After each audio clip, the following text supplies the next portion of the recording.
আমাদের যেই এখানে যে পেন্টিংটা ছিল স্বাধীনতার সূর্যোদয়, আমাদের 24-এর মহান গণঅভ্যুত্থানের পরে আসলে আমরা চেষ্টা করছিলাম যে কোনোভাবে একটা পেন্টিংয়ের মাধ্যমে আমাদের যেই স্বাধীনতার যে স্বাদ সেটা মানুষের কাছে যেন উপস্থাপনা করা যায়।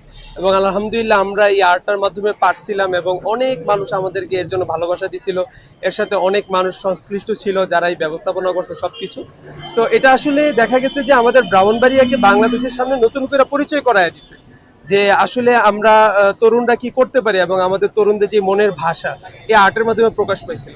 তো কিছুদিন আগে হঠাৎ করেই দেখতে পাই যে এটা ভাঙা ফেলা হয়েছে। তো এটা আসলে খুবই দুঃখজনক ছিল আমাদের সকলের জন্যই।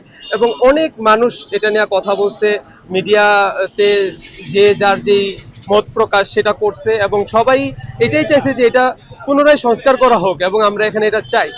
তো দেখা গেল যে আমার ব্রাউনবাড়িয়ার অনেক তরুণ যুবকরা সাথে সাথে এটা নিয়ে উদ্যোগ নিছে যে আসলে বিষয়টা কি, আমরা কর্তৃপক্ষের সাথে কথা বলি, তারা আসলে মানে কেন ভাঙছে বা কি তাদের যদিও রাইটস আছে বা কি কারণটা কি। কারণ এটা তো দেখা গেছে যে পুরো বাংলাদেশের মধ্যে আমাদের ব্রাউনবাড়িয়াকে, শুধু বাংলাদেশ না দেশের বাইরেও আমাদের ব্রাউনবাড়িয়াকে, আমাদের দেশকে প্রেজেন্ট করছে।